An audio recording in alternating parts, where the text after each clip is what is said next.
And welcome back to the Boundary Corner podcast, along with my partners, Brian Siegel and Jonathan Talley. I am Curtis Wilson. We are part of the College Huddle Network, and we are brought to you by Dr. Jeremy Counts, our favorite pharmacist down at Counts Family Pharmacy, your friendly neighborhood pharmacy, 301 South Main Street in Blacksburg. Welcome back, gentlemen, to the new year. New How's year, new everybody me. doing? New New Year, same me. I'm just here. I don't know if I'm the old me, the new me, somewhere in between. Yeah, it's been. I started a new job the day after New Year, so I guess that that could It's technically pretty fun. that is fun.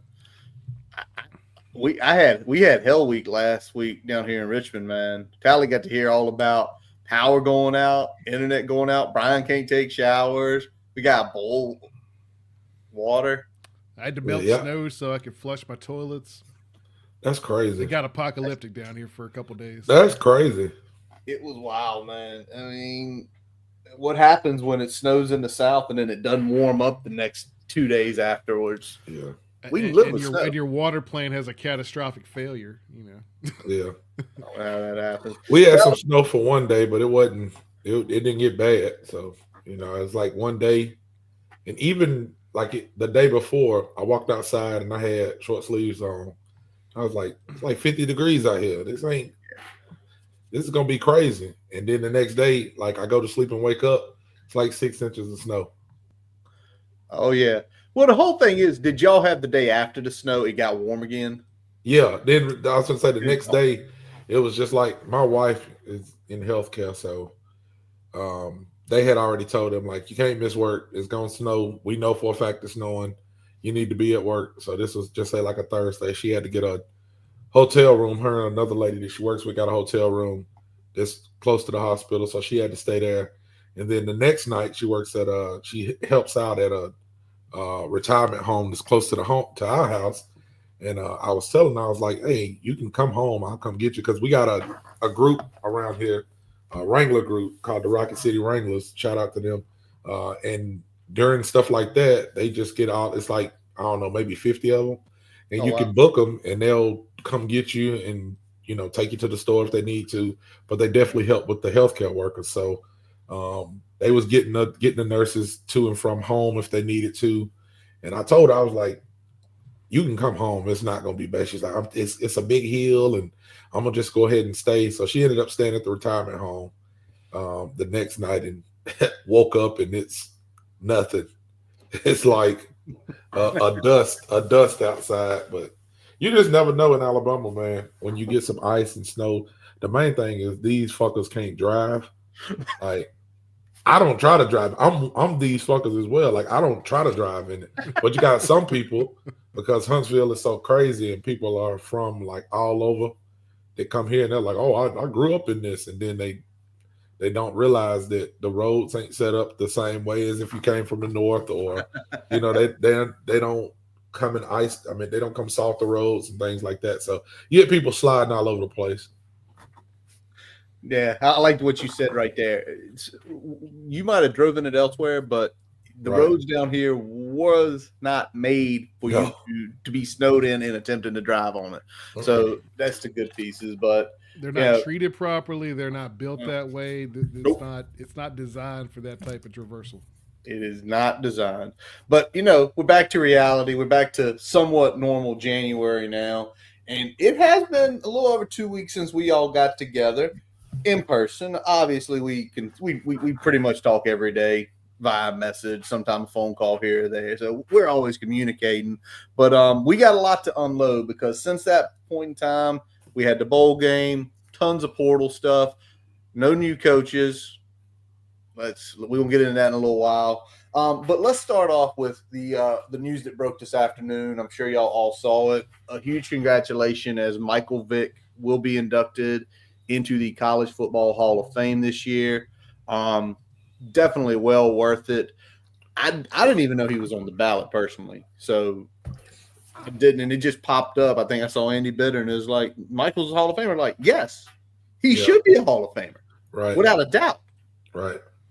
It's like when you go I talk to my son about some stuff, and you got so many different eras and something. If you put somebody in a sports era and you remove them, or they play in a sports era and you remove them from that era, does it change the game? You know, does it their their career, what they done, did it have an impact on the game? It changes the game. And when you think about Michael Vick and what he did in the game, like even outside the game, the culture that he created outside of the game changed everything. You go to basketball, you think about AI, like they changed rules. They was like, oh, we got to dress up because we don't like the way he dressed on the sidelines. I mean, AI had little white boys with their hair braided. Like it's just when you have somebody that impacts the game like that, like come on, man. And then they got stats to go with it. Like, you got to be a Hall of Famer. Nothing else to talk about. So don't get no crazy ideas. None of you crazy people out there that say the man don't deserve it because he do. I'm gonna leave it at that. Brian, what you think? Yeah, I mean, this has been to me a long time coming. I mean, if we're looking at just the '99 team alone, I mean, it's really, yeah. I'm shocked he's the third induction from the '99 team and not at least the second. Corey Moore really being the only other one that you could say from a college football impact might have had an equal or greater impact during his time in Blacksburg and during his time playing college football. Obviously, when we talk about Michael Vick's legacy, we're talking about a legacy that does transcend college football. But Tally, to your point, you know, what Mike did at quarterback at Virginia Tech, it definitely had an impact on the game. It changed the way I think a lot of people viewed the quarterback position and what it could be from a combination of athletic ability and arm talent. Right. And so I think it's well deserved. And Curtis, I'm gonna pitch it to you, man. What you think? Well, I mean, like you said, it's a long time coming, and where you see with Michael Vick is the effects of what we see now. Take a look this weekend: Jalen Hurts, Lamar Jackson, and I know Josh Allen's white, but Josh Allen, big athletic kid, fast, strong arm. They're super athletic quarterbacks, and that was Michael. Before Michael, though, no one had like the arm. And when I say the arm, Michael could make every throw. Michael knew how to do touch. Michael could throw bombs. I'm still the prettiest ball I've ever seen, and this is him in the NFL, was that bomb to Deshaun Jackson from the two skins. Oh, my God. Or some of the Andre Davis stuff where he flips it. His legacy, it's now 25 years, 26 years, Lord have mercy, later, it is now a direct impact on the entire game of football. The entire game of football.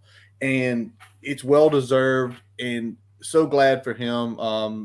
Huge congrats, Michael Vick out there. Dwight, I forgot to text you today when I saw it. I'll text you later to say congrats so you can pass that on. And good for him with the coaching job. It's just, one of those great things. So really happy for him. Real quick, let's flip to something else before we hit the Mayo Bowl. Do y'all believe we won 2 basketball games in a row? Pretty good. One against some solid competition. One against, I'd say NC State's kind of a mid-level to kind of lower end of the ACC. But at the same time, when we were looking at this roster, we were like two maybe 3 ACC wins total, and you're kind of already hitting that this early in ACC. It's play, January, and they hit it. I didn't watch a game tonight. I thought it was going to be a very long ACC regular season. So I've only watched one. I've only watched one game, and that was enough for me. I said I ain't watching none of this shit. Like I just thought it was going to be super bad. And again, I go back and forth with people online all the time, and I never said Mike Young can't coach because he can. Like he is an old school coach. He knows what he's doing. He can coach, but my thing on him is the retaining of talent. To get to the top of the ACC, you have to have big guards that can play defense, long guards that can shoot, because when you got to think you're going against most of the time UNC and Duke, and that's a rough go at it, Mm-hmm. You can throw other teams in there as well. I know Virginia's coach left, but Virginia always has a good team. And you got to be able to have the talent to play with those teams. Just being able to coach a lot of time doesn't get you to that next level Mm-mm. in the ACC. Maybe mid-major, sure, but here it's tough. So shout out to Mike Young for his coaching job because he is a hell of a coach. I have to give him his props. I don't know if people think that I think he can't coach. He can coach. I You just never ever denied that. yeah, I just like I said, the talent and he's got talent. He has got it, and I never said he hadn't got it. I think he can recruit pretty good, but it's the retaining of talent. And people say, "Oh, well, it's the NIL or it's this." This was happening before that. So It was. in my opinion, but It was. I didn't mean to go on that rant. No. I did. I wanted to say that I respect Mike Young for what he does when he gets. Hey, he'll put some people out there and he can run some X's and O's, and the dude can coach. I gotta give him his props. But to your point, Tally, it's what you talk about the retaining, and that's usually where the old school coaches lose it. It's in the off season. And I'm sure Mike ain't no slouch in the off season running those guys through drills and shit. I'm sure he probably hammers them. Yeah. And we're in a day and age, kids don't like that shit. It's easy to transfer. Yep. And so it's one of those things is for Mike Young, because to be honest, he probably ain't going anywhere in the next 3 or 4 years, just the way everything's set up. If you don't like Mike Young, you got to deal with him. But can he find somebody to bring in to almost smooth it a little bit? Like, Coach, we know you want to work them hard, but you got to tone it down just a little bit so they don't leave, so you can carry over. Because as these guys learn your system, why did he not bump off some people at Wofford? Those guys have been with him 4 and 5 years. It was clockwork. They knew exactly what to do. And you take somebody like Lawal, that might be one of the most athletic kids that's ever played at Virginia Tech. Straight up, he's unbelievable. Crazy. So, just let's find Mike Young an off-season guru that can help him not lose people. Yeah, that's all. Yeah, but I don't know if it's like I know his. At times the system can be a little rigid for some guys that are a little bit better at creating their own shot and things like that. So I don't know if some of that is what is chasing folks off. I don't know if, to Curtis's point, some of the off-season stuff. I don't know if it's just, new age and opportunities are presenting themselves. And I'm not talking about necessarily NIL, but I mean, with the transfer portal, you get to look at opportunities that may not have presented themselves when you committed to Virginia Tech, and that may be where you wanted to be to begin with. So, I mean, there's so many different, things that open up for these kids now that just weren't possible, even looking back 5-6 years ago. So it's crazy. I don't know if that's the biggest piece of it, whether it's the NIL piece or whether it's, something related to, the scheme or the off-season, regimen that the team goes through. But we seem to churn, especially when it comes to guards. We churn through guards a lot more than, and we shouldn't. I would like to see, and we shouldn't, because his system with some of the 3-point shots and stuff like that, we shouldn't be losing guards. Right. I mean, we really shouldn't. All right. Let's roll on past that and let's talk about the Mayonnaise Bowl. Before we get into that, we got some folks joining us. Let's go ahead and throw some names up here. All right, throw them up there then, man. Hey, we got Andretti. Man Andretti. Big weekend for him. Go Birds. Andretti, you still ain't played me in this game, man. I've been ready to catch you on this game for a while. Pop that game and tag. Let's figure out what's going on. That's right. Hey, we got LeVar in the house. Always LeVar. What's up, LeVar? LeVar in the house. Mile High. He said he wasn't getting video for a while. Mile High, you getting video now? You good? I did a check. I was able to pull it through on my end, so it looks like everybody else is interacting. So I'm guessing. Yeah, I think everybody good. That everything's looking good. Our man Chris. Mr. Lester's in the house. Hey, congratulations to this man. Congratulations to middle of he got a baby on the way. Baby on the way. Why are y'all telling that man congratulations for that baby? Your life about to be hell. You should have left that baby where it was at. Now I'm just playing, man. That's a blessing. It is. That is a blessing for real. It is a blessing. We got Jim up in here. Throw Jim's up there. We got Jim. Jim had a couple comments here. That one right there. Yeah, it is a hell of a class that he's going in with. And then, I think the next one is true. Lee Suggs should be in the Hall of Fame. Lee Suggs was an elite running back. Yeah, And that year he scored 27. All right, 27 touchdowns. that's crazy. It's still crazy. Wow. Crazy. All right, well, let's flip it to the Mayo Bowl. Thank y'all. Keep the comments coming. Anything you want to chime in on. 24-10. And, I mean, this is the way I felt about it. We knew what it was going to be, right? We knew what it was going to be. You start looking who they had leave, who we had leave. We had a hell of a lot better players leave than they had left. They lost their tackle and their wide receiver and maybe one other offensive lineman. They had most of their defense intact. They had their quarterback intact.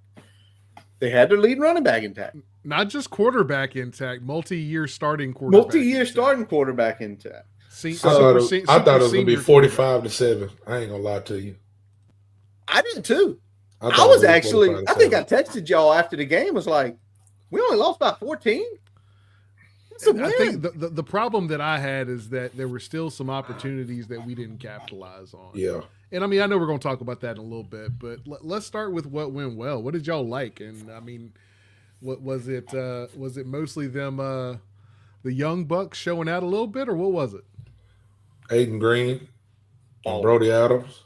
Balling. I mean, you get to see what the next when you leaders in your wide receiver room. I know we bringing into a couple of wide receivers, but when you bring somebody in, you can say, oh, I need veteran leadership, which you do. But you got to have people there that know what the culture is of what you're trying to build at your school.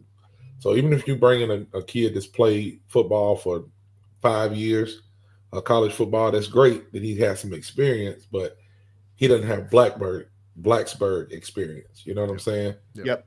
That's the thing that you need. So when you see some of the young guys get in and I mean, Aiden looked good. I don't know, man. Some people was hating on Aiden. Like, I always thought Aiden was a baller. But some people was like, oh no, man, he's not gonna be that good. Or, you know, he has too many drops. That's what it was this year.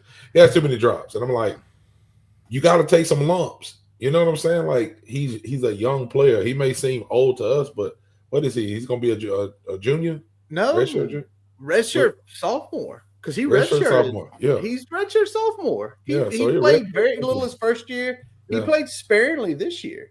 Right. Aiden Green absolutely balled, though. I mean, you look at that stat line. I mean, he was the guy they were looking for. He was getting himself open and all that stuff. I tell you who else impressed me. The stat line isn't there, but we talk about looking for burst and cut. The freshman Tyler Mason, y'all see a couple of his runs where, like, you saw him, he fell and boom. It was just like, and he's the freshman. And he was running behind a ragtag line. He was running behind me. and that ain't good. I fell down trying to get up off the couch today. You know, so I think some of those holes I could have opened up a little bit better. Yeah. Brian's and I'm 40 and I'm probably I ain't gonna lie to you. It took me a while, Brian, to watch that game. I knew about it through y'all and some Twitter interaction, X interaction, however you want to say it.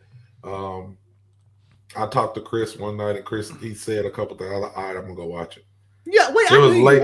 It was late one night, so I went and watched it late one night, and just seeing kind of what was going on. It was what I expected, but yeah, it was some good stuff that went in. But I was like, yeah, that line was bad, man. It was. I think we figured this out. I know Brian probably saw it real quick. Actually, Brian, you put something in one of the chats wherein Johnny Garrett's a right tackle. Bar none, hands down. Johnny, we love you, but you got to play on the right side. I think he's a good tackle, but he doesn't quite have quick enough feet, I think, to play left tackle. He's not your every down left tackle. I think in a pinch you can put him out there, but he doesn't quite have the feet to play left tackle as being a guy that's going to take 50+ snaps a game at that position. So that is what it is because the rest of it looked bad, and I mean, and that's what's going to happen when literally probably your 3 better players aren't there. Say what you want to say. Can somebody get me a birth certificate on Bob Schick? He's got to be 45 years old. He older than us. I know he older than me. See, He I is thought taking. I thought he had already used like 3 years of eligibility before we got him. Nope, I he don't was know at a how long JUCO. He was at a JUCO, and he's getting he that rule. Bob shit. Crazy. Crazy. He needs to go and find Sam Rogers and work with him with high school students. That's what he need to be doing. I'm just gonna say that. I ain't gonna go too hard on my boy, but I feel like he done been in school a long time. I think it's time to go. It's true. It's true. But he comes back next year, so it's a depth piece. If you're telling me he's a depth piece, he's a guy that's coming off the bench. He should quit. Is that what you're about to say? No, he's gonna say Brian probably gonna say he's all right as long as he's a depth piece. Yeah, as long as he's a depth He piece, doesn't that's need to fine. start. Like, I don't need that person being a linchpin of my offensive line. And that's not necessarily, dissing him that much. Like what I'm saying is that I think we've seen the best we're going to see from Bob Schick, and we know that that's not enough. So Right. if he's in the front line next year, that's a problem. That is a big problem as he's in the front line next year, especially with some of the young guys coming up. Some of the young guys that already played in front of him this year. I mean, the reason he was really playing any this year was because Leif got hurt. Robbie's one of them. Going Shout to out, college Robbie. for 7 years is just fine, Robbie. Hey, Playing football on my team is not fine. Get your ass off that offensive line All right. and get over there and call some plays or something. Tally, I'm gonna throw this to you real quick, man, we because need a player coach situation. Yeah, player coach. Tally, we talked about this because I think you mentioned in a chat somewhere or a message to me or maybe best me and Brian, and you were like, "Man, this is gonna be like the Pinstripe Bowl again. I don't want to watch this," and that's the reason I know you didn't Yep. watch it. Yeah. But what does it say to you when you went back and watched it, where we were in 2021 to where we are now as far as talent level goes? Because to me, it says a lot. No, it was true. I mean, it's exactly what I said. I think I put some on the timeline about it too. I just asked the question like, how bad did people think we was gonna lose? And all of them was bad. I had no doubt we were gonna lose, but I thought it was gonna get super bad. So I was like, yeah, Pinstripe Bowl, 52-7, something like that. But the floor has been raised. I got to give, for as much shit as I do give the coaching staff, or I do give Pry, because all of it falls on Pry to me. Y'all know how I feel. Yep, that's But, your philosophy. I do have to give him his props. He has raised the talent level. He took over a shit show. He has raised the talent level in the room, and I think you see that when you get people like Keelan Adams with the ball in his hand, they can make plays. You know what I'm saying? Yep. You can see the kid can move a little bit different and a little bit faster than most wide receivers that we had. I don't think that a senior receiver that's graduating, shout out to all my guys leaving, hope y'all go tear it up at the combine and in the NFL. But I don't think a wide receiver that we had has the skill set of we're just gonna say Keelan. I don't think any of them have that skill set. And I don't think Virginia Tech has had a wide receiver with a skill set like that in a while. Even when you think back to like Isaiah Ford, right? Great wide receiver, different skill set. Cam Phillips, great wide receiver for us, different skill set. Bucky Hodges, great tight end, wide receiver, whatever you want to call him, but much different skill set. We haven't had that person that could just take the top off of defenses. Jay Lane was able to show us some things in the short passing game where he could get loose. He was a little shifty. But a lot of times we asked a lot of Jay Lane, and we got him hurt. He played hurt most of the year. So we seen him do some things, but I think we left a little bit on the table with him. Shout out to Jay Lane for playing all those games injured, and Stephen Gosnell as well. But anyway, like you said, Curtis, just to go back to your point, I gotta say, the talent level, the floor of the talent level has been raised, and that's good to see. You do want to see that. So the only position where you could see that really the talent level hadn't been raised was the position that stood out like a sore thumb, which was the offensive line.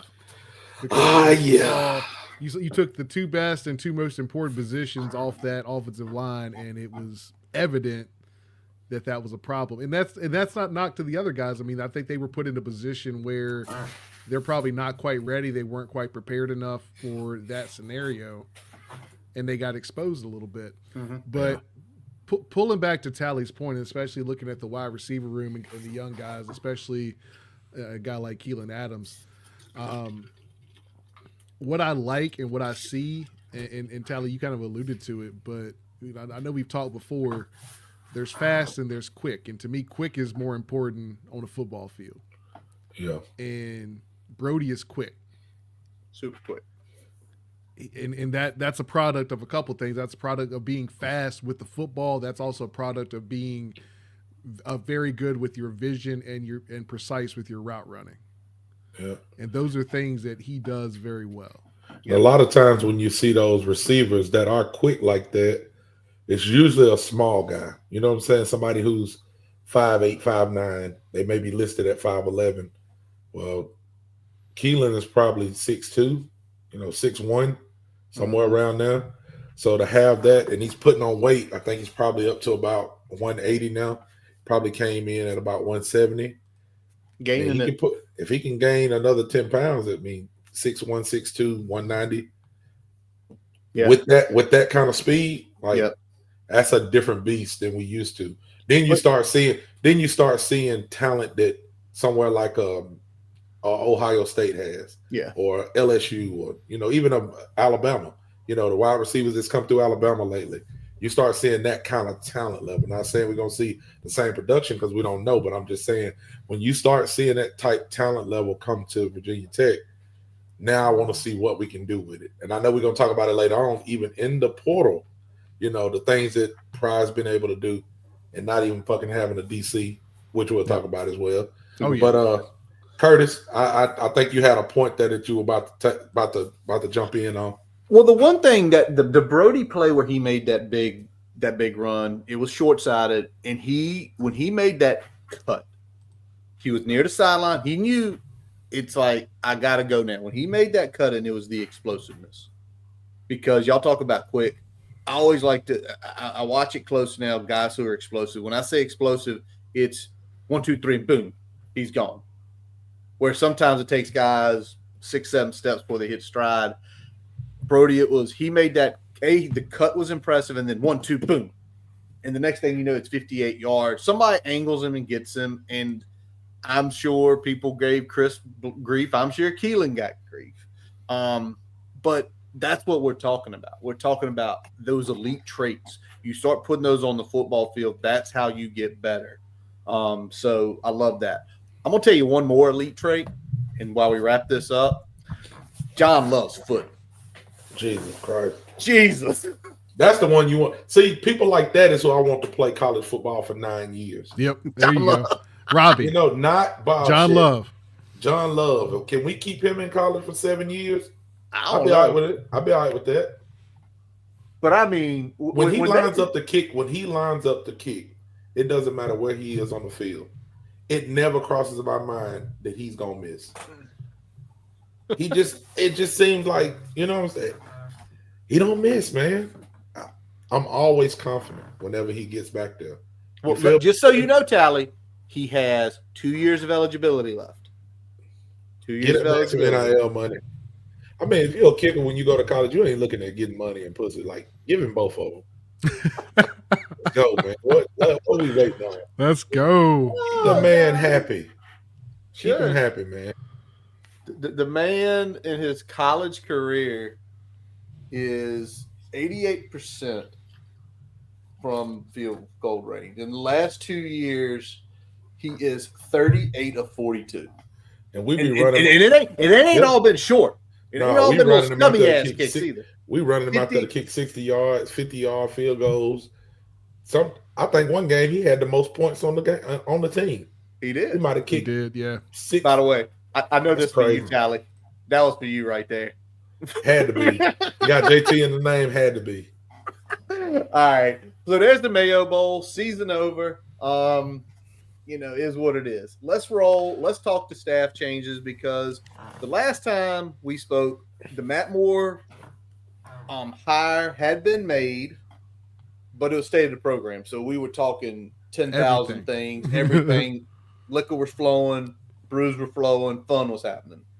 But let's take a little bit deep at Matt Moore a little bit more, because I don't think anybody's going to deny this. It's not only an upgrade; it's a significant upgrade from Ron. No disrespect to Ron, but it's a significant upgrade. No, we disrespected Ron, but go ahead. I try to be cordial here, man. I try to be cordial. They said Ron Crook was Zoom calling people. Now, if this was happening, I don't know. Chat, if y'all know, let me know. They said my man was Zooming coaching. Say he didn't even have a house in Blacksburg. Can't do that. Can't do that, man. We'll figure that out one day. But I think overall, I want to hear y'all's viewpoints, because obviously now we have gotten to the point where we've read more about Matt Moore. We see what his offensive line's done. Brian, you played O-line when you saw the hire and when you started reading. And I know you got your points, but what are you most excited about with the Matt Moore hire? A toughness. I think that's a big thing, and an ability to recruit quality talent and develop that talent and get that talent to the NFL. I think that's something Matt Moore has shown. Those offenses at West Virginia have been up and down. The one consistent thing that we saw through that era was the offensive line play was pretty consistent. And there was nothing really to complain about from their play from that standpoint on that offense. So I think that's the big thing for me is that you're going to get a consistent level of play. You're going to get some good development of the players that are on the roster. So I think by default you're going to get a level of play increase before you even start talking about the guys that he's bringing with him or the guys that he can recruit to play in Blacksburg. So that's why I'm excited. And again, I mean, we talked about guys I wanted. I was big Marcus Johnson, but I said Matt Moore was probably my 1B. If I had to pick guys that I thought were going to be available, would have some opportunities to get hired by the team. So the fact that we got that one, I'm good with it. Let's rock, baby. Tally, what about you, man? If y'all need to know anything about Matt Moore, I ain't got to look at nothing else besides he coached at Hoover High School in the early 2000s. Them motherfuckers was cheating. Russ Prost was cheating. They was doing anything that could be. Russ Prost he was living a double life. He had a wife on this side of town and a wife on that side of town. And guess what? He's still cheating. Now he's still cheating right now. In Alabama, Russ Prost is still cheating. I ain't saying Matt Moore cheating. I hope he cheating. I hope that he cheating. But if you don't believe me, you go back and you look up Hoover High School in the early 2000s. They was the first high school team to have a show. I think he was a offensive coordinator, and I know he was the offensive line coach, but I think he was the offensive coordinator. They had a TV show. It's called Two A Days. Go look up Two A Days and see how Hoover High School, which was probably 20 minutes from where I grew up, they was like celebrities, man. Like if MTV show. If Matt Moore can make it through an MTV show with no scandals, I know he can go to Blacksburg and cheat. Matt, we gonna help you cheat. Man, shoot, tell us what you need. Tell us what you need. Tell us what you need to get a tackle in there right now. Yeah. If Matt was in there and he seen number 70, Matt would have had to tell number 70 to go to Walmart and start bagging groceries. And they don't even bag groceries at Walmart no more. You bag them yourself. They would have made him go down there and do that. Like, hey, Matt gonna be all right. But besides that, looking at what he's got, he got people. He's putting people in the NFL, which is great. He took some recruits from us, which was not great for us, but great for him. And he was coaching in West Virginia. Like, come on, man. How you get somebody to come to West Virginia? Cheating. They throwing batteries at people, burning couches. This man is getting people to come over there and they kicking our ass. Thank you, Matt, for finally coming in here to help right this ship, man. We just need somebody to get some big ass country boys. I don't care where they come from, and we just need them to not let the other team get to our quarterback and tell them to don't sack their own quarterback. Don't step on his feet. Don't pull his pants down. None of that. We need you to protect him. That's what we need. That's what you're getting paid for. I think it's what y'all said, just to kind of cap this off about Moore. It's the development, because he got there in 2019. Colt McKivitz, who's now starting right tackle for my 49ers. I wish he wasn't. He is definitely a great college player and not a good NFL player. Or he is a serviceable NFL player. All-American. That's 2019. Zach Frazier. God, if Zach Frazier, two-time All-American, 50th pick as a center, somewhere like that for the Steelers, and he's every bit. He's going to be their next great center. You got Mike Webster, you got Dermonte Dawson, you had the Pouncey kid. They nailed him. That kid is unbelievable. And now you got Wyatt Milam, who's likely going to be high pick. He had this other kid down in the Sun Belt. He got picked like in the 80s. The guy takes it and develops it. And it doesn't seem like it matters where it is, because to me, you turned 3 out of West Virginia in a 5-year period for All-Americans, high picks, good NFL players. Y'all, that man knows what he's doing. To your point too, Brian, go look at the run games. Even they did not have a good season this year at all. Still, they got more rushing yards than us. They didn't have a back like Tootin. They still were doing 193 a game. Yep. That's insane. And we haven't talked about the fact that Doug Nestor finished his time at West Virginia and is now on a practice reserve squad. So still making it. He's out there playing in the NFL. He's not necessarily on a game day roster, but he's still making some moves. So the guy's getting talent into the league. He's getting talent, and he knows how to recruit, because we'll talk about the guys later that are coming over. These weren't 700-800 ranked guys. These guys were a lot higher. Let's talk about the other 3 positions real quick that are not filled. Strength and conditioning, director of high school relations, and defensive coordinator. Curtis prompted a scare earlier today. Well, it still is a question mark to why. If you did not know, now David Cunningham, our buddy over at Tech Sideline, Jared Ferguson, still on the school's website for strength and conditioning, but as of like 2:00 this afternoon, he was not listed on the football staff. Fortunately, threw us off for a minute, Curtis. Well, still, why isn't he there? Yeah. But why isn't he there? He was part of that staff this year. But let's just kind of go into it, because I mean, something's got to break within the next week, right? Hopefully, we think it do. Word on the street is it's breaking sometime later this week or next week. Everyone here, we were hoping it would break before we pressed record tonight, so we could have a little bit more to chew on from a new coach perspective. But now we're still going to be in speculation mode, just like we were, a little over 2 weeks ago. So we don't know who's been interviewed. What's everyone's feeling? Which way is the wind blowing for you guys? Well, go ahead, Curtis. You start us off. I'll start with, and I've said on this for about 3 weeks now. I think it's Tim Walton. I think it's Tim Walton out of Ohio State.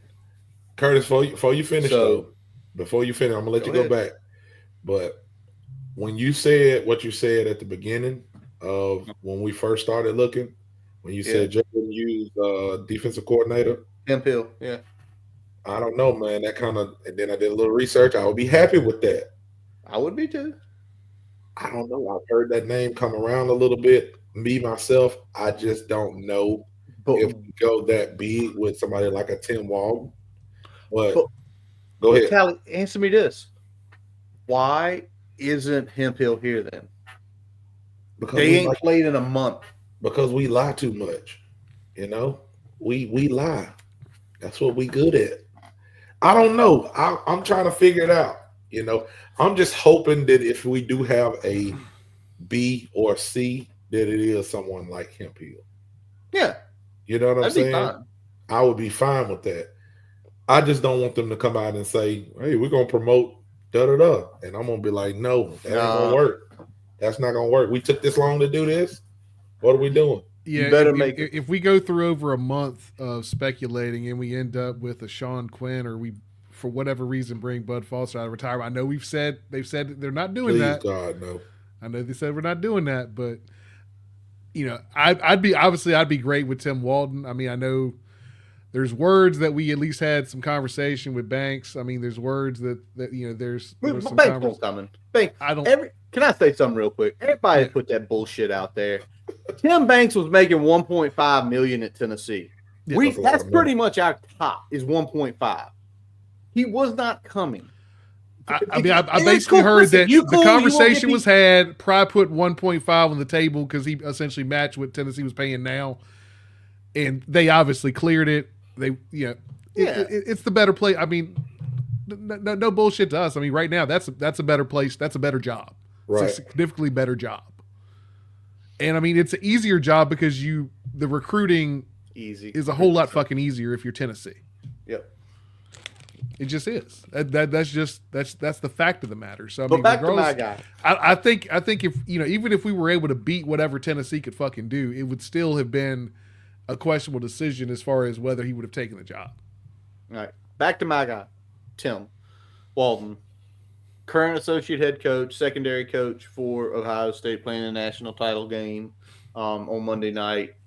If you look back, there's ties to Pry. He was defensive coordinator at Memphis when Pry was a D-line coach there. So there is a relationship there. And I know everybody says, well, that's stupid. You should never do that. Y'all people don't work in the real world. Y'all people work in fictitious CFB 25. Oh, I can go hire this guy.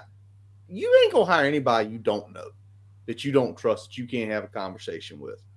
Trust me on that, especially when you're basically putting your life, your coaching life on the line. So is somebody he knows. I keep painting that picture. You look at Walton's history, JTM putting it up on there. He was offensive coordinator not only in college, defensive coordinator league, coached several all-pro corners in the NFL. I think it's a fit too, and everybody's like, well, he's home at Ohio State. Like, Jim Knowles ain't going nowhere. He ain't getting the DC job there. So for his career at 52 years old, this is probably his last opportunity to get a coordinator job. I think is Walton. I would love it. Like somebody put in the chat that said, like, that's probably as close to a slam dunk as you can get. So, yeah. Short of Banks, yeah. Yeah. For real. Yeah. So, I mean, I get it. It gives you everything that you're looking for, but I'm just like, it can't be. You know what I'm saying? Like, until I see it, I'm one of them people that's like, nah, it gotta be. It's gotta be some kind of bull crap. You know, it's not gonna be something that good. But yeah, we're gonna see. We're gonna see hopefully soon. Because like you said, a lot of the people who we talking about, like, why ain't they here? Like, they ain't played in over a month. What are we waiting on? I mean, the two people that make sense why they're not here right now is Dex and Walton. I mean, of the people that are kind of been floated for this job that actually makes sense from a relationship standpoint, history standpoint, what they bring to the table from a footprint standpoint. That's really all we're talking about at this point is Dex and maybe Walton. There may be one or two other guys out there. Now, if we wanted to really throw our nuts on the table, just go take Hemphill from JMU and give him like $750,000 because they ain't paying that. And that's what you should do. But I think what will happen, this is my opinion, and y'all, I've told y'all this, per sources, right, Brian? Per sources, apparently Quinn impressed with what he did at the linebacker room last month. I think Sean Quinn is going to be the linebacker coach of this unit, of this team next year. The entire linebacker coach. All of them. Now, that does give some openings elsewhere. We figure that out as it goes on. I'm sure some of y'all read message boards and stuff and things that are happening. But that's my feel, is Sean Quinn is the linebacker coach. No title. So if in that scenario, so what it sounds like to me is if we're targeting what seems to be a DB or probably safety coach from a position standpoint for a DC, whether it be Dex, whether it be Walton. So you look at moving Quinn to a full-time full unit linebacker coach. Is that when you look at a defensive end specific D line coach? Do you bring in somebody to work specifically with the DNs? Maybe. And somebody said today they thought I was crazy thinking like that they might give JC a co-DC title. I don't think that's crazy at all. Everybody knows the way co-DC sits work. There is the head co-DC and then there is the below co-DC. You don't call plays, you ain't the DC. Yeah. You doing shit. Yeah. I think the way JC the way his line has worked, the way he's recruited, the face he is, the honest truth is he's making $500,000 right now. He's worth a lot more. You put a co-DC title on, you can give him an extra $250,000. And then another thing too is because we talk about like, can they recruit? Can they do this? A lot of times the DC and the OC don't do as much recruiting as we think. Your name can bring people to us, but like you got so many other things that you do. It's not a lot of recruiting that they do. They may go at the big fish, but the groundwork is laid by some of those other guys. So I can understand why you said that. How I feel about it, I don't know yet. I want to know who that DC is first before I start talking about codes and everything else. But I don't know, man. I'm just excited to hear the news. I want to know like who and what we're doing moving forward. You know what I'm saying? And y'all don't freak out. This light back here keeps flickering, making me feel like I'm in a scary movie. So if I get up and start running, that's why. If a Demogorgon shows up behind you, I'll let you know. Yeah, exactly. All right, so there all that is. You still got those positions. I think probably the first domino's got to fall, right, with the DC. Once DC falls, everything else will fall into place. Some of it will make sense, some of it won't, and we'll be back here talking about it whenever that happens. Trust me, we assume it's next week, so we may go back-to-back weeks, which is something we normally don't do in the offseason. All right, let's flip real quick, talk about a couple recruits here. One actually, 2025 class, Cameron Sparks. What are you laughing at? That one hit me. Tally. Get it right. Hey, man, I will tell you this. I've upgraded. I talked to the guys before. I had to switch my office out. My son, we're going to be nice to him today, but he wanted to switch his rooms around, so we had to switch my office in his room. And I got more space in here, so I'm happy about that. And I went from AT&T to Google Fiber, and hey, man, I'm telling you, I'm going to give the endorsement to Google Fiber. Those guys do not play.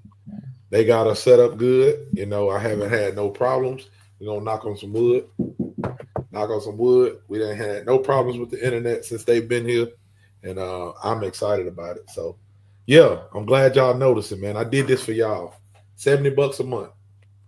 I'm good to go. He ain't gonna tell y'all that he also did it so he didn't have to drive across town and work in the office every day either. Oh yeah. Did it for multiple reasons. If I'd have been using that other internet trying to work from home, man, I got fired. I've been dropping calls, trying to get on Zoom calls. It'd have been choppy. Y'all know what it looked like. They would have fired me. They would have thought I was playing around. So it was something. It was something that had to happen. So I'm feeling good about the new internet. Good to hear. Well, let's talk about these recruits real quick. The first 2025 Cameron Sparks, top 400 player, top 15 in the state of Tennessee, went to Baylor School, which I know, Tally, you had mentioned that's a pretty damn good school at one point. And I knew this because Tally paid attention to it. At one point, this kid was a 5-star. I'm trying to figure out. He's 6'3", he's 205, he's classified as an athlete. I mean, it's a great land. We got national publicity out of it because he did it at one of the All-Star games. Yay. You never know. You never know when you're dealing with recruiting. It could be a coach passes something along to somebody about a character trait, just something they don't like. It could be that they didn't pick a certain school that coach or that recruiter wanted, so they, dropped them. Again, you know how those rankings work. We know how those go. But at the same time, I heard this kid was and it could just be he had a bad year. Could have been an injury. I don't know. But I know that for a while this kid was high on Mississippi State's board, or he was high on their board, or they was high on his board, and I don't know what happened. I just know they said that Virginia Tech was his first offer, and they circled back around, and they stayed the course.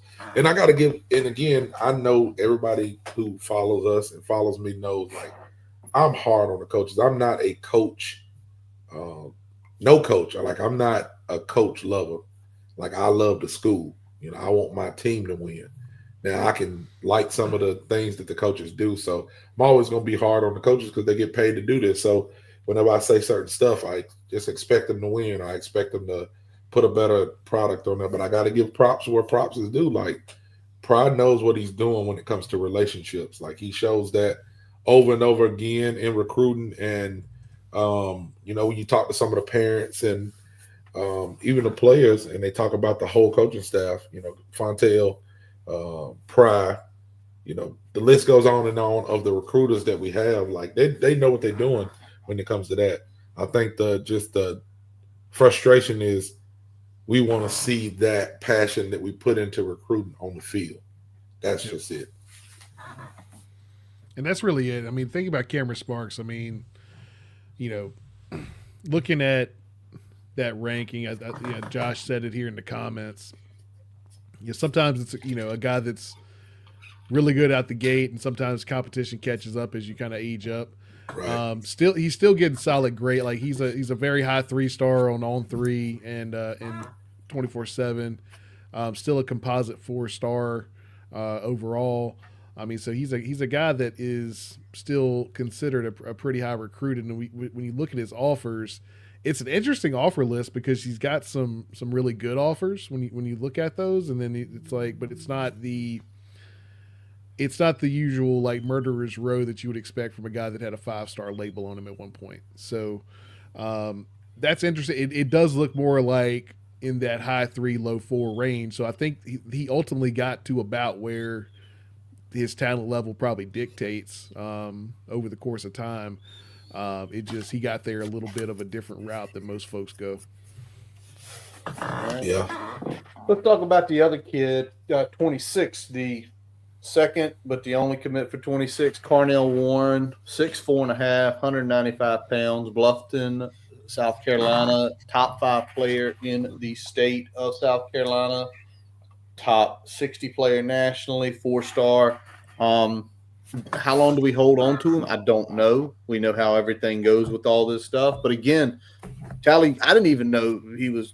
I think you threw it out there. Hey, y'all know this kid's probably going to go to us. And it's the Under Armour game. It's again one of those big games where a lot of people are watching, and pretty good offer list out here. But it's so early. Like, I can't get excited about 26 until after we talk with Matei in March. Right. Right. Well, I mean, with this kid, and again, I'm just a fan, just snooping around boards and hearing certain stuff. I mean, this kid has been high on Virginia Tech for a while.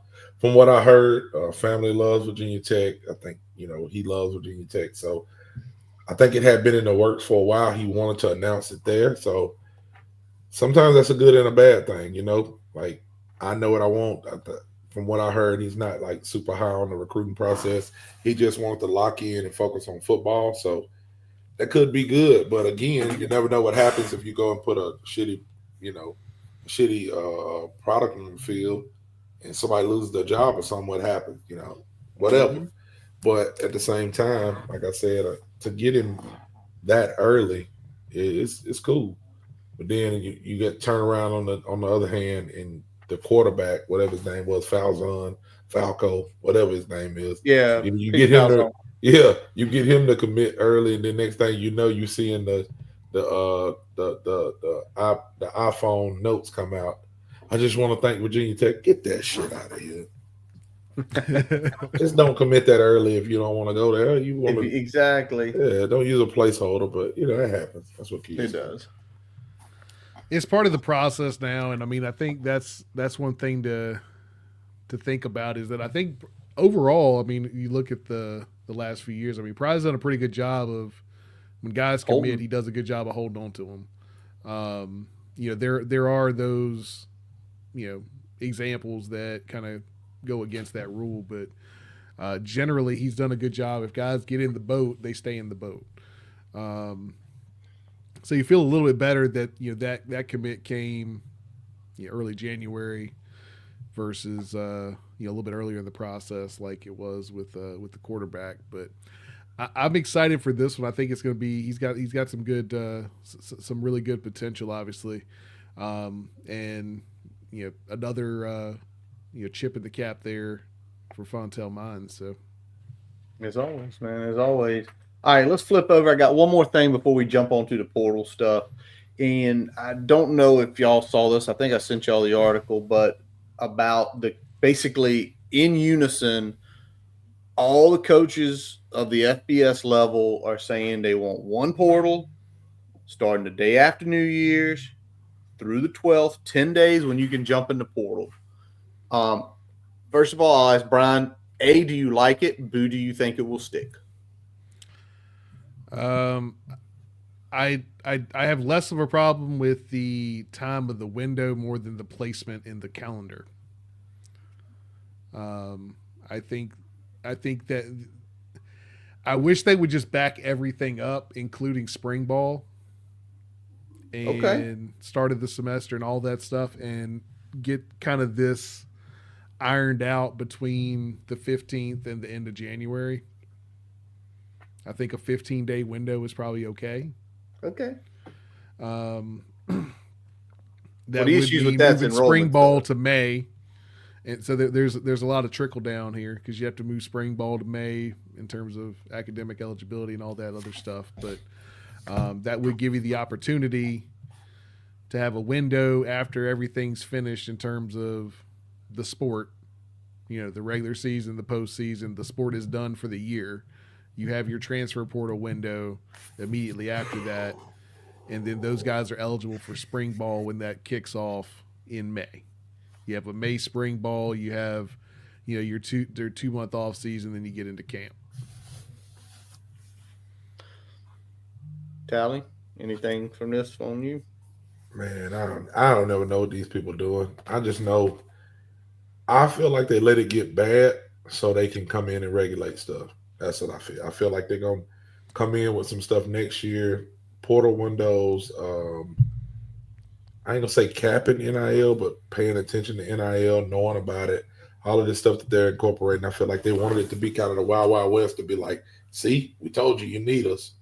You know what I'm saying? Because now you got coaches quitting and things are getting crazy. So, yeah, I do think it needs to be some stipulations on it. I still don't like them.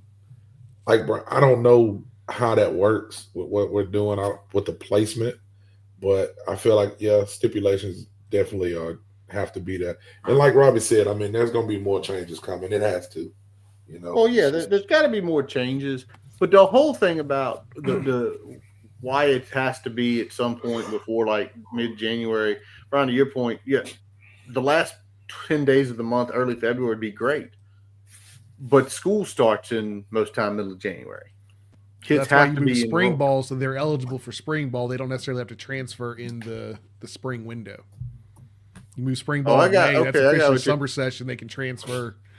Officially enroll start of the first summer session. Okay, so I got what you're saying. So you're basically saying spring ball is no longer during school. No longer during spring semester. Yeah, well, that's what I'm saying. No longer during spring. There's no longer during school. It's the first summer term. Yeah, I think I could get along with that right there. I think this is better than what it was. Is it perfect? No. The shit in December, that shit has to go away, one way or the other. That has to go away.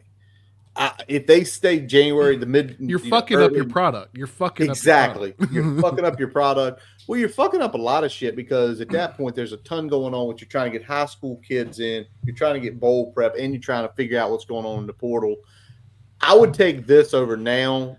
Obviously, Brian, you have the perfect plan, but you could go present that to them, and a bunch of idiots at the NCAA, they just like piss it away. All right, let's roll on. As y'all know, we are brought to you by the Counts Family Pharmacy, your friendly neighborhood pharmacy down at 301 South Main Street in Blacksburg. Also, do not forget to check out Jeremy Tuesday nights at 8 o'clock, Blacksburg on the Rock with Paul Van Wagner. I think he was actually live tonight, so he matched with Oh, us this week. He matched with us this week. Usually he's Yeah. on Tuesday. He must have been doing something with the PBMs on Tuesday then, Hey, if y'all know Jeremy. He's got a that's his enemy. handwritten Lena Khan note now. That He man feels- is untouchable. All happy, man. All right, well, let's talk about the portal and let's talk about, and if y'all did not count or have not counted, 17 in through the portal. This is clearly the biggest portal class we've ever had. I do pay attention to On 3 more than 247. For some reason, On 3 is absolutely plugged into it, and they know who's in and who's out. Right now, Virginia Tech, 14th in the country in portal ranking, second in the ACC, only behind Miami.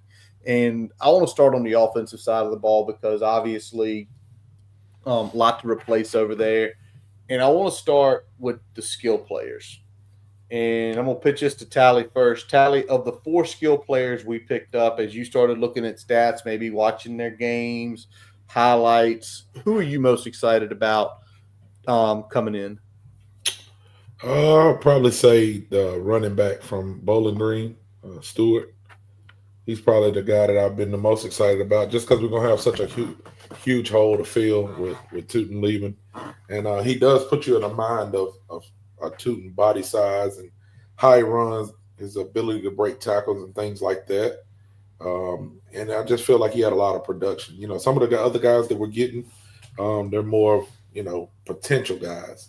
This guy has a product that he's showed, and you can go and watch, and you are going to get excited about it. So, yeah, I'd say him. I'd probably say Stewart. Yeah, and if y'all are wondering about Stewart, if you hadn't looked him up, right at 900 yards this year on the ground, over 5.4 carry. And Tally, you're right. He runs a ton like Tootin, and he breaks a shit ton of tackles. Mm-hmm. He's got that. He's a little bit shorter, a little bit more compact, but it ain't much that doesn't change him there.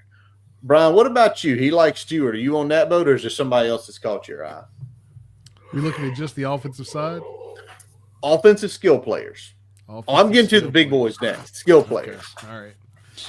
If we're looking at just the skill players, the one that has kind of caught my eye is I'm interested to see what Cam Seldon can do, because I'm interested to see how we use his versatility in this offense, because I feel like he does bring a little bit of that Jay Lane type energy.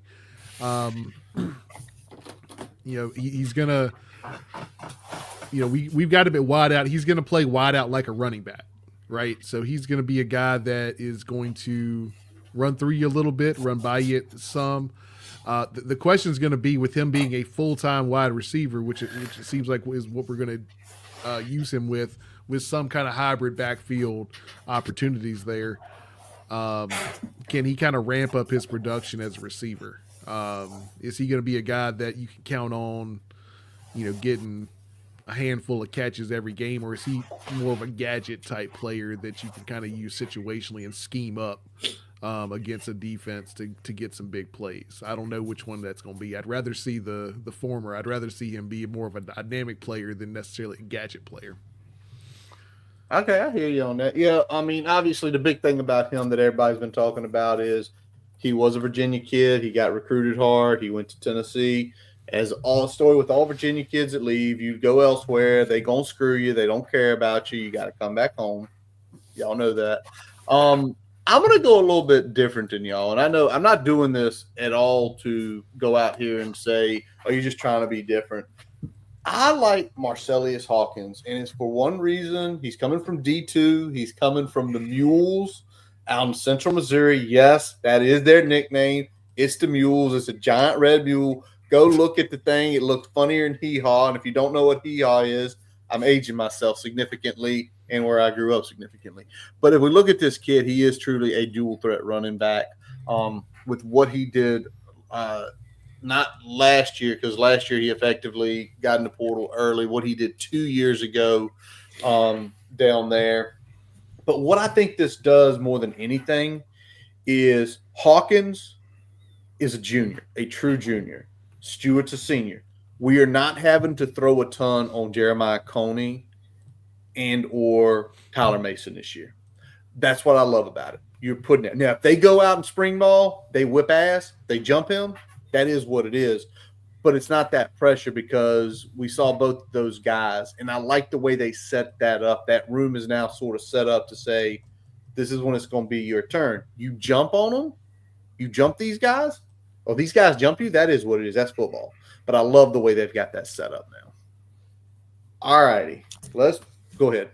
Somebody, nope. Thought I heard somebody about to say something. All right. Let's now talk about the offensive line because we didn't stole all of West Virginia shit.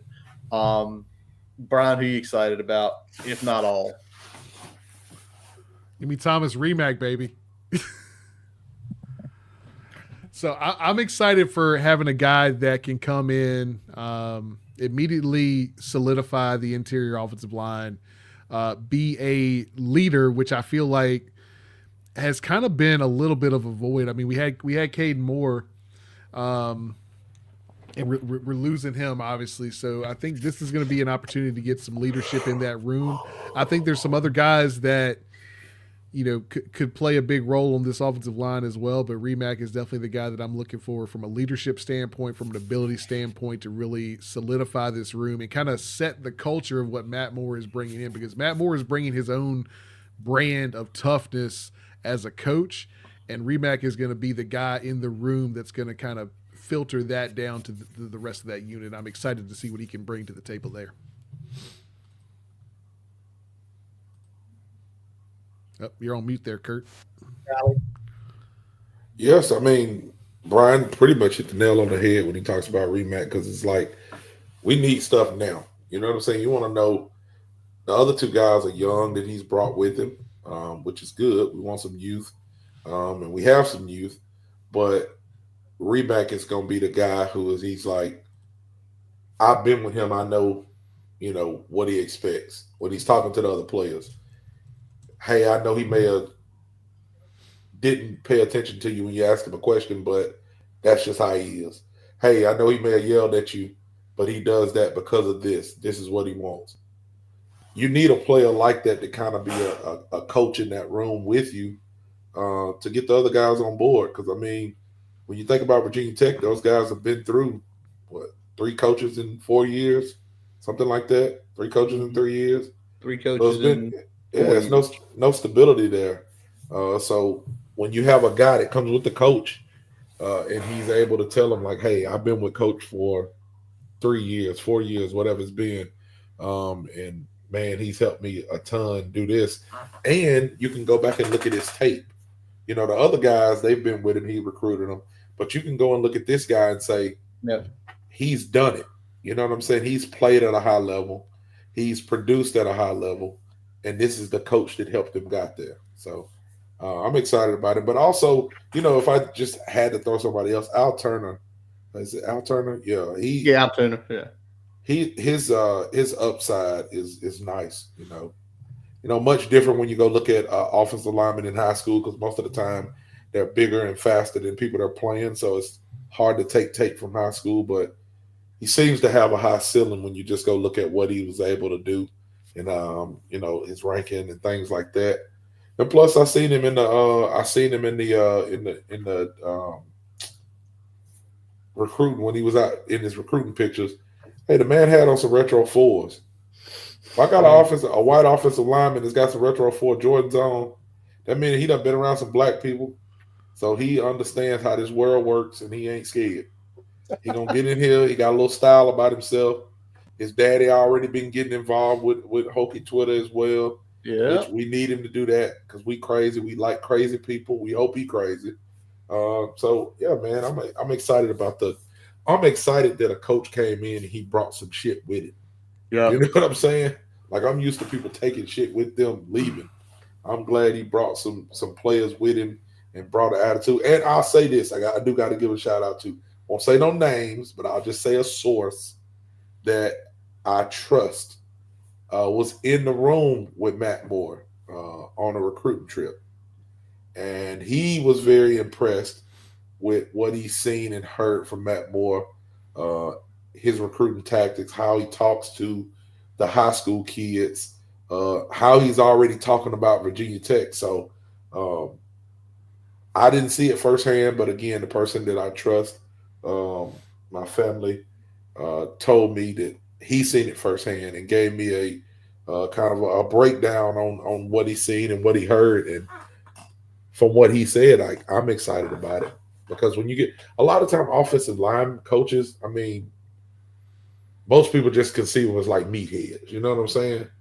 Cut off sleeve shirt, spit tobacco.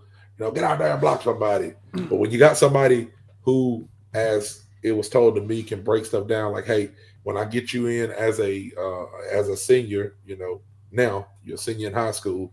This is what you need to do this year. This is what I expect you to do this year. And then when you come in as a freshman, you'll be doing this, breaking it down like that to a lineman. Because a lot of times linemen are overlooked by a lot of people. But when you have somebody who will pour into them, because I mean, who's the uh, highest paid people in the NFL? The guy who's throwing the ball, guy who's catching the ball, guy who's stopping the dude from catching the ball, and the guy who's protecting the guy from throwing the ball. That's throwing the ball, and probably the guy who's rushing the guy throwing the ball. So, Yep. When you start talking about offensive linemen, they're very important. And as fans, we don't really pay attention to that until you get in something like we was in this year. And you're like, damn, we need some offensive linemen. So, I'm excited about Matt Moore being there and bringing some kids with him. If you 100%. don't have at least a good offensive line, you are lowering the ceiling on the talent of the rest of the offense. You are that. You are that. So, I want to ask y'all when we two look good at questions. this. Sorry, I was just going to piggyback a little bit on Go ahead. Tally there. You talk about the importance of the offensive line, and I think what we've had a problem with, and what I'm hoping that Matt Moore can help us solve, is the development piece and Tally, you talked about it, bringing some talent with you. So if we had a big criticism of this staff on the recruiting side, they've done pretty well recruiting overall, I feel. But the coaches that came in didn't bring a whole lot with them from wherever Right. they came from previously. They didn't bring a whole lot with them. Right. This hire, he's bringing some with him. So I think that speaks to the culture, and as you pointed out, Tally, you're getting some good initial feedback from folks on the road as well. So that bodes well for the future as well. Mm-hmm. All right, I'm gonna ask you this real quick. First of all, Al Tuner, love get him. Good counsel kid. Good counsel up in Maryland kid. That's a fucking good football program. Second, Brian and Tally, y'all watched a little bit of Remac. Can he play left tackle? Because he hadn't had the opportunity to play left tackle because Wyatt Milam's been there. And Wyatt Milam's getting taken very high in the draft, somewhere in the first 3 rounds. Does he have the capability to kick outside? He's 6'6", so he's already got the height. He's got the physical tool. I mean, he's 6'6", 315-ish. So I mean, he's got the size and the physicals. I haven't watched enough tape on his foot speed to tell you whether he can handle that level of step outside. And like you said with Milam there wasn't really a big opportunity for anybody else to get a bunch of run, especially when you were already good enough to get on the field elsewhere. So I think it wouldn't hurt to try him out there, especially if you don't get another guy that has seen some significant snaps at left tackle at the collegiate level, before the start of spring ball. So it couldn't hurt, and I don't know if that's something Matt Moore explores, or if he's going to keep him where he's comfortable because he knows what that level of play looks like. I just hope he goes and gets somebody another tackle. Yeah. I think that's my preference. I think that he's got the prowess and the recruiting skills to go get one. I just hope that he can. I know that it's getting few and far between, but hell, with the way this portal stuff works, you never know who's going to jump in the portal next. So I hope we go get another tackle, or like you said, somebody who can at least have some significant snaps. So we're not pushing somebody to do something, and we're letting them go where they're comfortable at. So You're on mute, Curtis. All right, let's flip over to the defensive side of the ball now. Kind of close out with that. Let's talk about the secondary. Callie, we had conversations with up there. There are people that were questioning. Hey, Curtis, can't hear you, bud. You're still. You sound like you're in a fishbowl. How about now? Test. Oh yeah, that's good. good. Yeah, you're good. Callie, me and you were talking, and we were talking. There were some people out there was like, "Why are we getting so many secondary guys and all this bullshit?" Because they all was gone. We ain't have none. 2 corners left. Yeah. You had Q Reddish in the room by itself. Pretty much. That's it. Who else? You got to. Yeah, you had Jalen Jones is gone. Gone. Stroman is gone. Stroman is going to Notre Dame. He was hurt all last year, so we still didn't see him. Phillips is gone. Who else? Delane's at LSU. Strong's going to be getting drafted. Gone. We got some young talent. We got some young guys, but I think the coaches know they have to win next year. They got to find a way to put a good product on the field next year. It's not going to be, let's develop these guys. I ain't saying nobody's getting fired. I'm just saying you can't keep losing games by one score. You can't. You got to win, and you can't say, well, we had an injury, so that's what happened. You got to have enough, and I just know that I feel like they're like, well, we can't put our eggs in one basket. I feel like, and this is gonna get off topic a little bit, but I definitely wish we still had Chaplin. Definitely wish we had Chaplin. 1,000%. But at the same time, for what they needed to pay Chaplin, what he got paid, we needed so much stuff on that line. I don't know that we could have did it. Like, we give one person this amount or 2 people that amount, but we need 5. So we got to kind of divvy that up over 5 to 6 people. I mean, on that offensive line, we need 8 people to go. We need 8 people to be ready to go that can protect the quarterback. So sometimes it's a committee thing. And I feel like what they looked at in the portal was we might have to do it by committee, Even when you start looking at like wide receivers, you say, oh, we had a lot of wide receivers, or why are we recruiting this? I mean, we were throwing Jennings was hurt. Jay Lane was hurt, if y'all don't know. Gosnell was hurt. I don't know if Quan got banged up, but it's a football season. We got to have people that we can plug into different places, because that's why you lose those games, because you're playing people that's hurt. You don't have enough depth. And then the depth that you have behind it is really young and inexperienced, or they just don't have the talent level to really be playing at the Power 4 level. Some of the people that we may have had on the team. So with that, if I'm a coach, I'm going out and I'm getting everything I can. If you can play, come in here and try to get you a spot. Because, like, we at ground zero. Like, nobody has anything guaranteed. You got to go out and you got to earn it. Yeah, I feel like that's kind of what the coach's mindset was, and it should be. Hell, the coaches got to earn it. I'd be telling them that if I was Prime. I'd be like, hey, man, y'all ain't guaranteed nothing unless you're Fontel, because you keep on fucking recruiting your ass off. We just ain't going to say nothing to you. You got to produce too, but it's like, come on, dog. We got to 6 and 7 is not good. Nobody should be comfortable. Yeah, that's why. And between when we look at the inconsistency that we had at that position, we look at a Stroman that had some struggles staying on the field, whether it was injuries, whether it was targeting dismissals, whatever it may be. Stroman played a handful of games in 2 years. Like, at some point, you got to be available if you're going to contribute. Stroman played a quarter this year.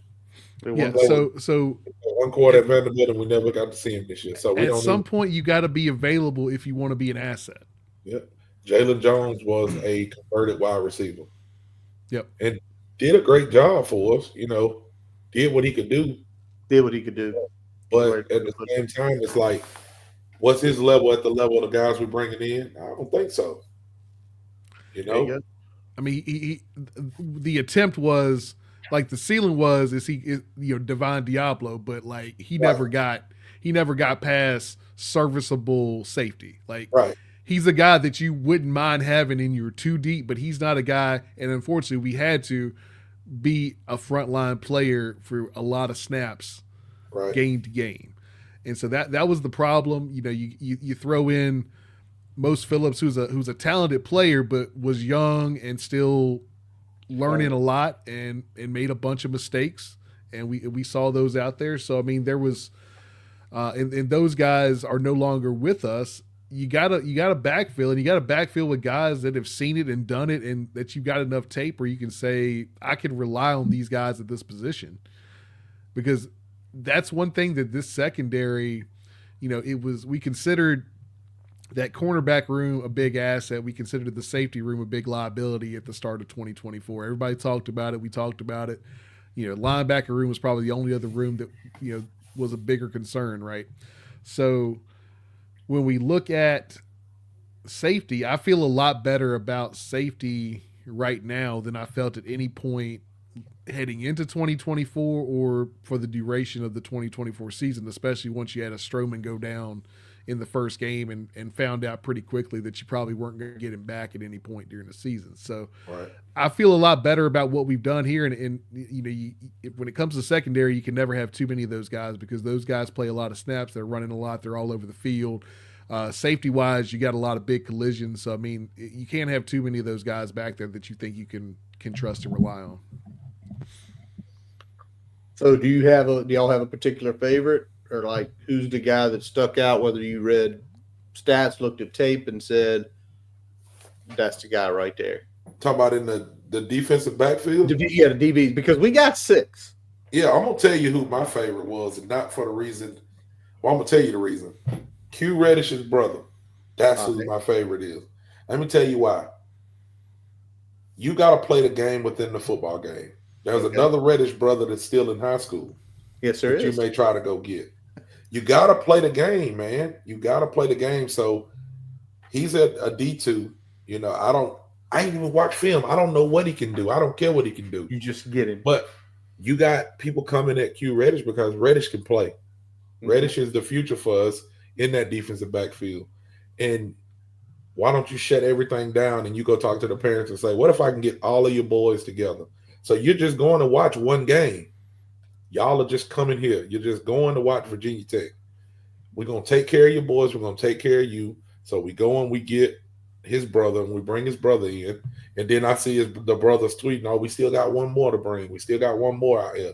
And then, I don't know how that works out if the younger brother comes. But, I mean, you gotta be able to do things like that. And I feel like we've missed the mark some in the past, especially with the last regime, of taking the layups. Because when you go get his brother, you potentially, with that signing, it shows me that you ain't fucking around. Like you taking it serious. But it also keeps Q here and engaged. And brothers can talk to each other different. You know what I'm saying? They seem like a talented family. So, and the older brother has seen some stuff that probably the young brother hadn't. So he's like, hey man, even if Q is starting or he's getting more snaps, he's like, hey, I can see you're not doing this right. You're gonna listen to your brother a little bit different than you listen to any other teammate, because y'all got that bond like that. So, and it falls along with what Virginia Tech is. How many brothers have we had? Like, if there's a brother out there, go get him. Now, I'm mad at them because they didn't get Woodson's brother. Get him too. You know what I'm saying? If there's a brother out there, bring him to Virginia Tech. Look at the Gosnell brothers. You put them on the field together, they play good together. Like, I was excited to see them play the game within the game. Even if the older Reddish brother doesn't log a ton of snaps. Like I said, I haven't did a lot of tape on him. I was just excited that our coaches are they getting in the fight. You know what I'm saying? Taking it serious. Yeah, and the youngest Reddish is effectively the highest rated out of them coming out of school. I'll tell you who I like, and Tally, me and you talked about it, and you watched a little tape on him, and you sold me about an hour ago. Isaiah Brown. I screw his name up. Probably screw his name up. Y'all know I can do that. I'm good. Brown Murray. Isaiah Brown Murray, because you said it, and you said it perfectly this year. We have to have a nickel cornerback. They have to be specifically made for that. Derek Canteen was that. He unfortunately left because he wanted to play a little bit more. Brown Murray basically is that. And he's got 2 years of eligibility left. You probably sold that to him. You're going to start at nickel. And we rotate nickel in that star position all the time. And I think because that solidifies right there. We know Lovett can play. And now you drop him in. It's like, we got a nickel. We got a corner. We got to figure out the other side between Reddish or one of these other guys. That's who I'm excited about. What about you, Brian? What about these guys? Anybody just like, yep.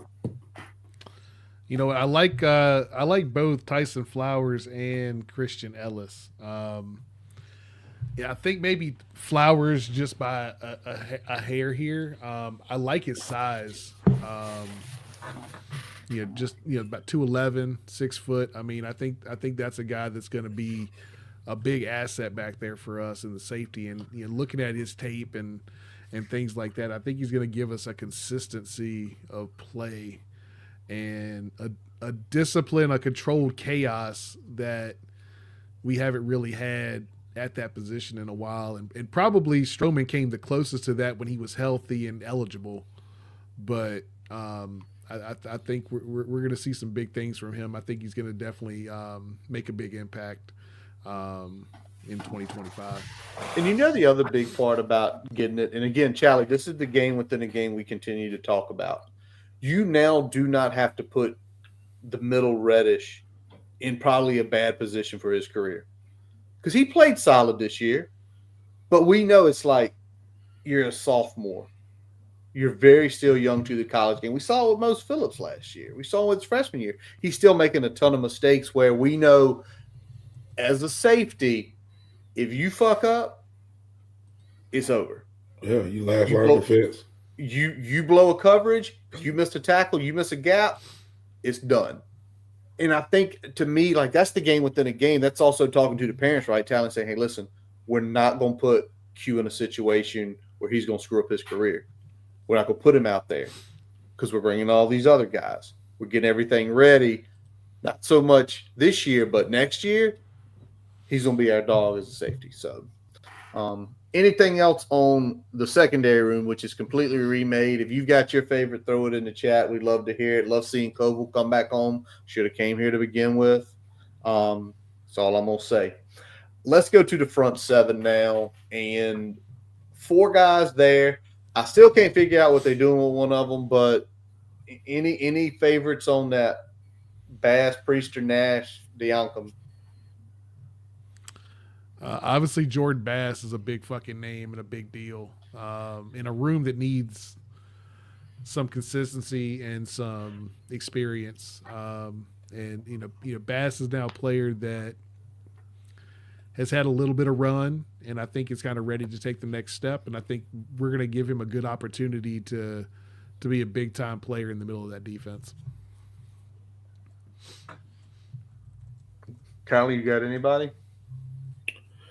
I mean, yeah, of course you want to say Bass. I was preaching that from the beginning just because it gives you so much athleticism there, like Brian said, in that linebacker room. But anytime you get somebody, on the defensive line that has some production, because I feel like you got to be built in the trenches. Haven't watched a ton of tape on Nash, but watched a little bit. Nash is, from what I've seen, serviceable. And we ain't even. Are we talking about what's his name, the ginger guy yet? Have we talked about him? I said Junkum. I know I butchered the poor guy's name. Yeah, Junkum. I don't know how to pronounce it. I just know he calls himself the ginger freak or something like that. And he was suplexing somebody and smiling in a picture. I need him on my team. You know what I'm saying? Like, yeah, let me see what he's doing, because I got a feeling that, I mean, he's got a lot of production from him coming from like Eastern Michigan or wherever he came from. And I feel like he's around that same size as Lord have mercy. Come on, Brian, help me out with a name. I'm doing the Curtis. Oh man. 16 sack man. Oh, APR. APR. There we go. Damn, yeah. Tally really blanking. Yeah. Same size. Not saying it's gonna be the same production because I don't want to put that on the kid, but um, him coming off the edge is gonna be scary. So I'll be excited to see what he does and how he progresses in the defense. But again, I still think we need a little help there in the trenches because, like I said, that it's built in the trenches. Offensive line, defensive line, everything else doesn't matter. Yep. You got Woodson back there, you got Bass back there, you get these safeties in. You got to have somebody that keeps them off of them. You got to have some guys that are going to require some double teams to keep them off of our linebackers. So I'll be interested to see what they do in that room. But I do like Nash and I do like the Jimmy Yeah, Free. yeah. Jonkum definitely brings a lot of upside. He's kind of one of those guys where you, based on his production already, Yeah, much like APR, you do that he was going to be able to come in and at worst kind of raise the level of play based on what you already got on your roster. The question is going to be, can he pop and have that high ceiling that we saw from an APR? right. What's that ceiling going to look like? I mean, this is a guy that, had a bunch of tackles for loss, all max selection. He's a guy that I think can make some plays. We've seen his ability there. When he ramps up the level of play to the power forward level, are we going to see a drop off? I think that's the only thing that you would maybe be concerned about with him is that is a step up in level of play, and he played some talented competition. Obviously, he's a guy that was a P4 recruit out of high school, so I mean Yeah. he's seen the competition level before. Is he going to be able to level up that play as a kind of a full time starter or rotational player in this defense?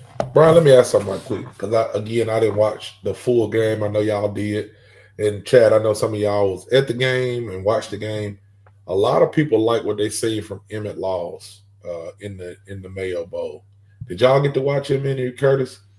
Y'all know I can't. I'm not like y'all. I can't just watch the line. Like I Good. have to sit there with y'all and watch it. So, but from what I heard, people were giving him kudos the way he held leverage, the way he shot gaps quick. Yeah, Yeah, I mean the quickness jumps out real quick, and you combine that with a good amount of power, especially for a kid that hadn't really been in a weight program like that for a while. The fact that he's able to pop that quick, I think, is very very encouraging for the interior of that defensive line. right. Yeah, so I don't know. I just thought about that because I'm looking at Nash and his size and um, just the things he done. Because I think Josh put it in the chat. Nash had a good year. A lot of people said he could have been, like he said, first team, but he just had somebody else that was playing with him that was good as well. So it'll be interesting to see because then this is what blows my mind sometimes, Curtis. When you have people that they'll see somebody recruit go somewhere and they'll go, oh, he came from this school, he's got to suck or he can't be. But then when you go look at just say like 2 years ago, Florida State had Jared Verse, right? You go look when we did our show on them. Jared Verse didn't come out of school and go straight to Florida State. Buffalo. He came from Buffalo. small schools, then transfers in different things like that. In this climate, people are going to transfer. Yep. And when kids go to a small school, they're looking for they're looking to go bigger so they can get to their ultimate goal. Either a bigger NIL or ultimately the NFL. So I never discount a kid just because he came from a smaller school. Yep. Production is production. I just hope when they get here, they can progress that production.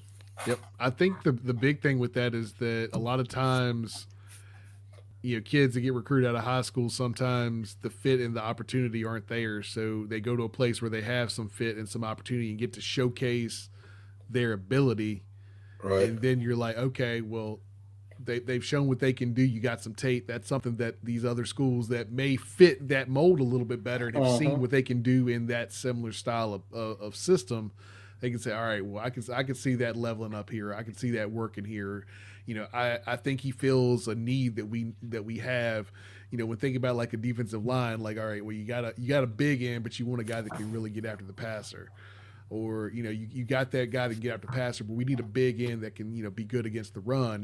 Right. You got guys that have shown that in a similar type of system, and that's where you can get those comps, and you can get those guys from the FCSs, the D2s, the G5, even the D2s, to kind of level up and we've seen some success. I mean, you even look at what Manny Diaz did with Duke and bringing in a bunch of FCS and Division II offensive linemen and turning that team around in 1 year. I mean, it's not something that these guys play at these different levels. Man, I mean, you gotta be there's deep. talent everywhere. Just like Josh said. I mean, first came from Albany. It was Buffalo. I'm sorry, I was a slightly. No, you're good. But then, if that's too far back, if y'all too young and that's too far back, if you watched any of the college football playoffs this year, who probably jumped out to you was Cam Scatterboot. Yep. You know, he started his college career, Sacramento State. FCS. Sacramento State. So I don't want to hear about, well, this just because we got this, he must do this, man. Sometimes a kid needs. Sometimes they just need the opportunity. So it's all play. I think what we're seeing nowadays is like you've got kids with talent, and what you have to be able to do is you got to start playing. Because if you don't get the opportunity to play, ain't nobody looking at you. Nobody can tell. Well, he's a 5-star. He ain't seen the field. I don't know what he can do. And you're seeing the Blue Bloods do it as well as every other school do it now. Yeah. I need somebody I know that can step on that field and play. Well, he played D2 competition. I don't care if he played D2 competition. He had 21 sacks. He was killing everybody down there. He has a 6'3" frame. He's 260 pounds. He can bend. He's got explosion. That doesn't matter. That doesn't matter if it's D2 or wherever it is. He's got those things. You can bring him here. And that's why you're seeing it. It's actually one of the better things that's happened in college football because you're seeing guys who you never hear the names. You never hear the names. And the next thing you know, you are hearing the names because they're making splash. Well, now, those guys you get to hope get a combine offer and pop at the combine. Now you actually get some college tape with them, and they get that combine invite by default because they played at those other schools as they were kind of trending up throughout their career. We're calling all these names out, and I should have just started with this name, Bashal Tootin. Bashal Tootin, North Carolina A&T. Bashal Tootin, man. I mean, who would have thought? Well, I mean, I'm sure he did, but as far as the college landscape goes, even some Virginia Tech fans, who would have thought this kid comes in to Virginia Tech, plays 2 years here, breaks the record for the most yards in a game, and just was a stud, man. You know what I'm saying? Playing behind a shitty offensive line, to be able to do what he did, to get 1,000 yards, if he had a decent offensive line, he might have ran for 2, and he was hurt. How many games did he miss? Even that, you know what I'm saying? In other landscapes, as much as people say, well, I hate the portal, or I hate the way that college football is now, we would have never had and I told somebody this on the timeline, and I said the portal has done a lot of stuff for us that we didn't have. Our best defensive player came through the portal. Our best offensive players came through the portal. Yeah. That's just what it is. Not a lot. Our 3 best running backs in this coaching regime and the last came from the portal. Yeah. Yep. So you can hate the portal all you want. You just hate that you feel like your coach isn't using it correct. But I'm gonna go back to giving kudos again. This coaching staff has not missed much on evals. They know how to eval. The portal. Mm-hmm. Their portal evals have been good. So I'm gonna let them cook. Their high school evals have been pretty good too, because the guys that have seen significant playing time have popped, even if they haven't necessarily been consistent and settled. They've popped. They've shown the talent is there. All right. Well, that's going to wrap up the portal. And yes, Josh, it gives and it takes away. We know all about that because if we look at where our guys who left went, only one went down significantly. And when I say that, 9 to D1, I think 6 to G5, only 1 to an FCS school. Yeah. Right. And I mean, and shockingly, we've somehow, flipped that in a way where rankings wise, we got more in than we sent out. And we were worried about how much we sent out. Right. So, I think that shows that we're doing pretty good with the portal. Between the guys we landed, between where we sit, I think with some of the guys that are still out there as this cycle kind of wraps up here. But we know what we need. Yep. We need one more defensive lineman. We need one more offensive lineman. If they were to get those in the next week, along with making one more exceptional hire, they won the offseason again. They're going to have us saying stupid shit between now and August. Yep. I'll say this. True. The moves they made this offseason have made the roster deeper. Yeah. We'll see whether the talent level is raised, but the roster is deeper, and it's deeper at the positions that we were poor at last year. 100%. All right, real quick, Brian, as we start wrapping this thing up, did you get a chance to do your thing, or were you busy with work? Too busy, man. I've been drinking from a fire hose this whole week. All right, I just asked. All right, real quick, if y'all don't know, national championship game, Monday night, stupidest thing they can do. Let's put it on a Monday night. Let's kill all these working people who like college football, make them stay up till midnight on a Monday. It's on Monday? It's on Monday. That's Martin Luther King Day, ain't it? Yes, it is. Oh, yeah, people ain't working. Black folks, we off. But you got to work the next day. The game kicks off at 8 o'clock at night. We ain't worried about that. We barbecuing that day. We out there. Funny talent. All right, real quick for us who are not here, I never heard anything from Sheldon. Sheldon's busy, y'all. But our music man, Jason, he's got actually a few things riding. He made a bet for the Irish to win the national championship about 2 months ago at 20-1. He has not told us how much he put on that. I'm going to find out that in the next couple of days. But he's got Irish cover to win. I write a Miranda. Ohio State with the win, but the Irish covered. Jonathan Talley. What was the question? I'm sorry. Who's winning the national title? And is it? Oh, yeah. I thought y'all already knew that. It's Ohio State, man. Ohio State. How much? 21.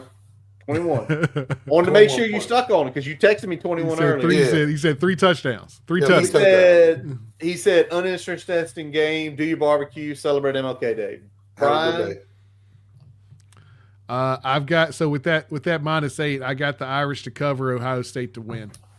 And I'm with Brian. I think Ohio State wins, the Irish cover. I mean, all they're gonna do is lean on the Virginia boys. Man, don't talk about it. Don't talk. I mean, it just pisses me off when I see 91 and 30. When I saw 32 do what he did on Friday night, that made me so fucking mad. When he took that little screen out, just yeah. All right.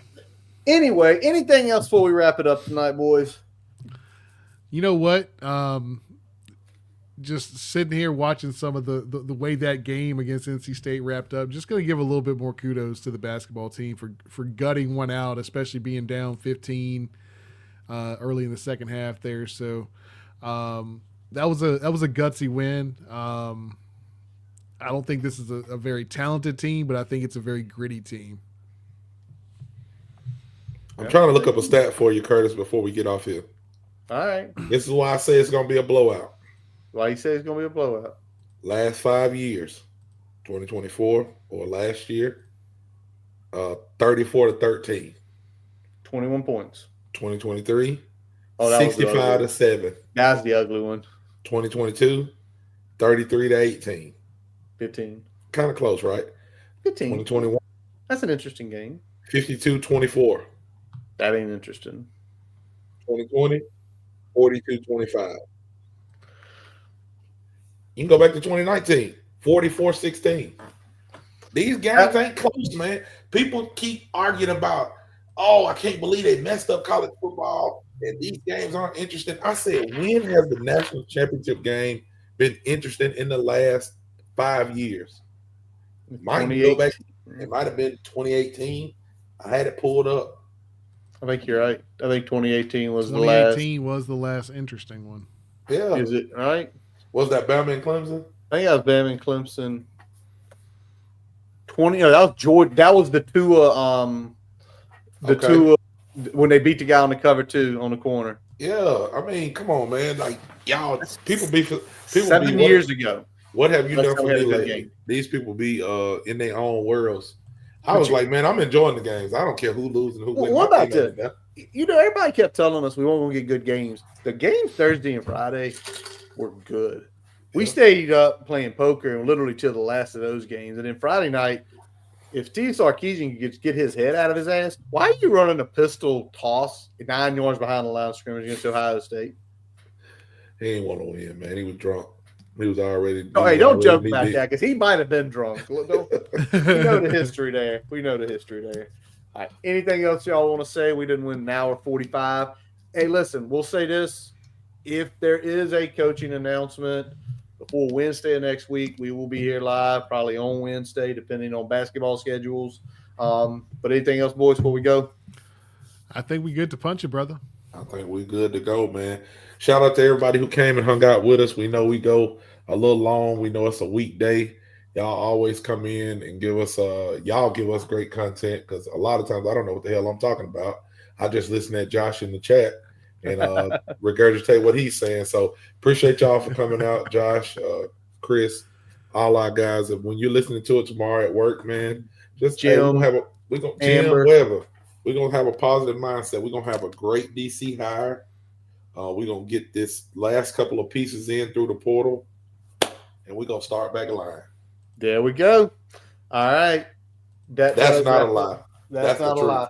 That is probably the truth. That wraps up this episode of the Boundary Corner Podcast, brought to you by the Counts Family Pharmacy in Blacksburg. I'm Curtis Wilson. Brian Siegler. Jonathan Talley. We are part of the College Huddle Network. Check out boundarycornervt.com where you can get this shirt if you'd like. Listen to all of our episodes. You also follow us Twitter, Facebook, Instagram. Check us out on YouTube. Really appreciate. We are right at 1,300 for State of the Program on YouTube. Appreciate all y'all going out there pressing that one. It's always a fun one, always an entertaining one. If it's the first time you've ever listened to it and you came back again tonight, Jesus, praise Jesus. Got all kind of stuff, man. Hey, I don't. Is that a racer? I just got all this. I don't know where this stuff comes from. What else you got? Follow us on your favorite podcast source. Y'all know all. The randomness of the old room. Tylenol. As always, we let our buddy Jason Long play us out. Check him out at his website, jasonlongmusic.com. Link to all his music, any live showings and everything he's got. As always, we appreciate y'all for listening. And as always, let's go. Hokies.